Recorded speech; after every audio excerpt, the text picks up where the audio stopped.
नमस्कार. आज आपण अशा युगात जगतोय जिथे फॉलोअरची संख्या खूप वाढत चालली आहे. आणि ती संख्या तुमची योग्यता ठरवते, पण तुमची नैतिकता नाही बरं का. तुमचे फॉलोअर जास्त असले म्हणजे तुम्ही चांगले आहात असं होत नाही ना.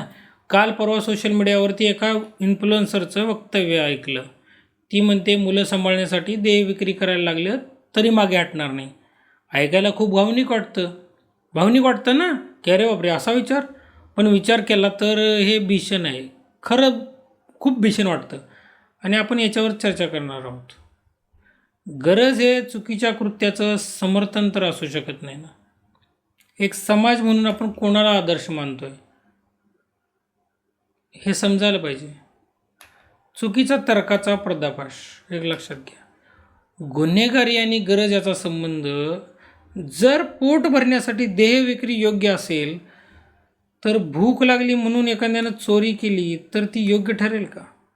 आपल्या कुटुंबाला श्रीमंत करण्यासाठी एखाद्यानं खून केला किंवा टेररिस्ट बनवून पैसे कमवले तर त्याला आपण समाज मान्यता देऊ शकतो का? चित्रपट आणि ग्लॅमर.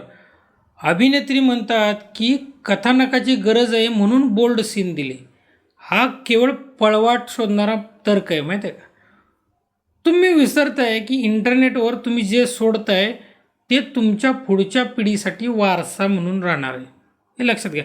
तुम्ही कोणतं काम करता, काय करता, हे तुम्हाला वाटतं की बाबा टेम्पररी पैसा कमवणं हे महान काम नाही. पैसा कमवतं, कुणीही कमवतं, पण किती कमवायचं आहे आणि तुमची गरज किती आहे हे तुम्हाला समजायला पाहिजे. मग तुम्ही आज जे करून ठेवलं आहे ते भविष्यात राहणार आहे. भविष्यात अनेक लोक बघणार आहेत ते.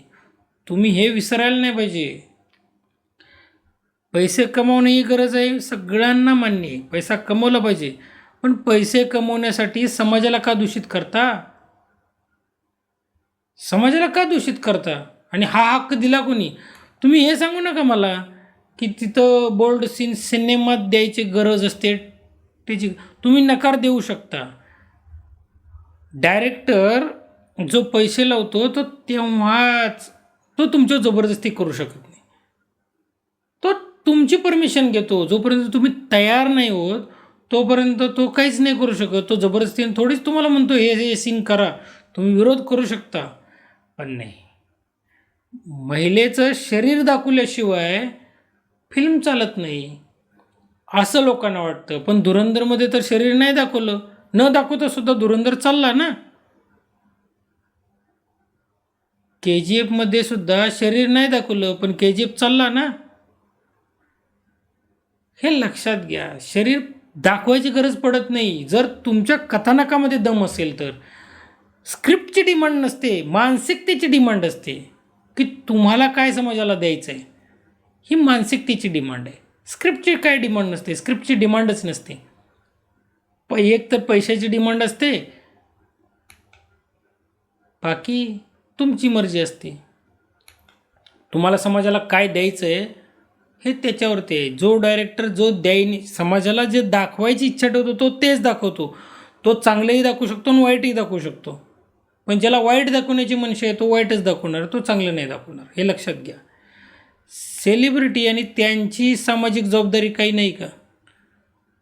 उत्पादनांचा प्रचार. मोठे हिरो गुटखा विकतात, खेळाडू जंगली रमी किंवा ड्रीम11 खेळायला सांगतात.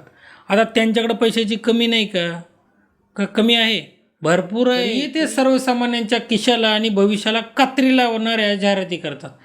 का हो? एवढं पैसे कमवता, थोडं तरी समाजासाठी करा ना. सोडा नाही अशा जाहिराती करायला. अजून किती पैसा पाहिजे तुम्हाला या अशा जाहिराती करून कमवायचं आहे? अरे एवढा भिकारीपणा चांगला नाही ना. जाताना कोण घेऊन जाणार आहे पैसा? कुठेतरी थांबलं पाहिजे. जेव्हा त्यांना विचारतो ना आपण तेव्हा ते म्हणतात की सरकारने बंदी घातली नाही, मग आम्ही का करू नये? म्हणजे सरकारनं बंदी घातली नाही म्हणून आम्ही काय करू? म्हणजे सरकारनं बंदी नाही घातली मग आम्ही का करू नये जाहिरात, असं त्यांना वाटतं. पण तुमची स्वतःची नैतिक जबाबदारी काही नाही आहे, बरोबर की नाही? मोरल रिस्पॉन्सिबिलिटी काही नाहीच का तुमची? अरे खूप विसंगती वाटते, माहिती आहे का? एका बाजूला देवाच्या पाया पडायचं, दुसऱ्या बाजूला समाजाला लुटणाऱ्या गोष्टींचा प्रचार करायचा.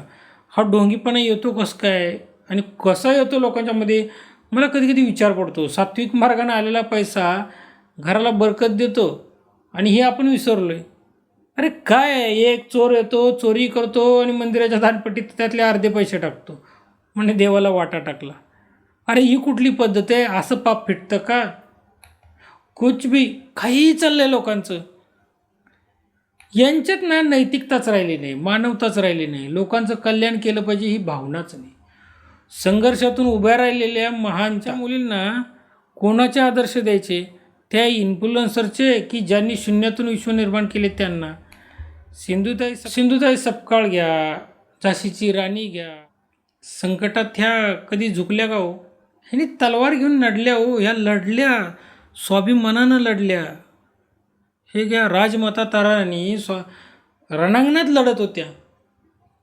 लक्षात घ्या सावित्रीबाई फुले, अंगावर शेण फेकलं पण शिक्षणाची ज्ञानज्योत त्यांनी विझू दिली नाही.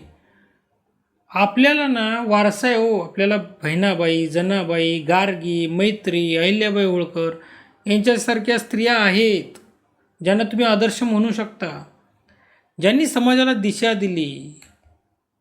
हे लक्षात घ्या, समाजाला खरंच दिशा दिली यांनी. मित्रांनो, भोगवादी समाज तुम्हाला फक्त एक ऑब्जेक्ट, एक वस्तू म्हणून बघतो. वेश्याव्यवसायातील स्त्रियांची ना नरक्यातना बघा, मग कळेल तो मार्ग पर्याय असू शकत नाही. आपल्या गरजा कमी करणं हा सर्वात मोठा उपाय आहे. साधेपणानं जगण्यात जो सन्मान आहे ना, तो भ्रष्ट मार्गाने मिळवलेल्या लष्करीत नाही. आज विचार करा, तुम्ही कोणाला फॉलो करताय? तुमच्या मुलांसमोर तुम्ही कोणता आदर्श ठेवताय? पैसा श्रेष्ठ की चारित्र्य? शेवटचा संदेश तुम्हाला देतोय, समाज चांगल्या